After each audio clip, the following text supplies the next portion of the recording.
వందనాలండి. అయ్యగారి తమ్మ గారికి వందనాలు. మా తల్లి గారి చలసంతల పని చేస్తున్నారేమో నాగలక్ష్మి గారు.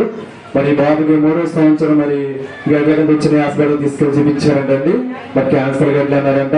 మరి కీమోథెరపీ చేసి మరి తగ్గిందంటండి. అలాగే మళ్ళీ ఒక 4 సంవత్సరాల తర్వాత మళ్ళీ వచ్చిందంటండి. మళ్ళీ కీమోలు పెట్టి తీస్తే తగ్గిందంటండి. మరి ఈ సంవత్సరంలో కూడా మొన్న మళ్ళీ వచ్చినాయి అంటే గడ్డలు. ఆవిడ భయపడ్డారని 2 సార్లు అయింది. మరి 3వ సార్లు కూడా వచ్చినాయి. ఏం చేయాలో తెలియదు అనుకుంటే ఎవరో సహోదరు చెప్పారంట, అమ్మ కైకుల్లో అక్కడ దేవుడు మాట్లాడుతున్నారు, స్వస్థ కార్యం జరుగుతుంది, అక్కడికి వెళ్ళమని చెప్పారంటండి. మరి బాబు తీసుకుని సన్నికి వచ్చారంట.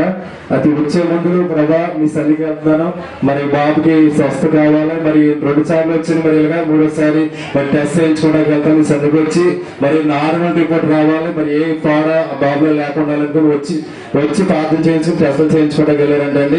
మరి టెస్టులు అన్నింటిలో నార్మల్ రిపోర్ట్ వచ్చిందంటే మళ్ళీ బాడీ స్కాన్ కోసం విజయవాడ వెళ్ళారంటండి. అక్కడ కూడా ప్రభు నార్మల్ రిపోర్ట్ రావాలనుకున్నారంట. మరి ఆ బాడీ స్కాన్ లో కూడా నార్మల్ రిపోర్ట్ వచ్చిందండి. ఎటువంటి తేడా లేదని చెప్పారంటండి. అదే దేవుడు గొప్ప కార్యం చేస్తారు కాబట్టి దేవుడు అసలు పాటు పెట్టుకుంటారంట. క్యాన్సర్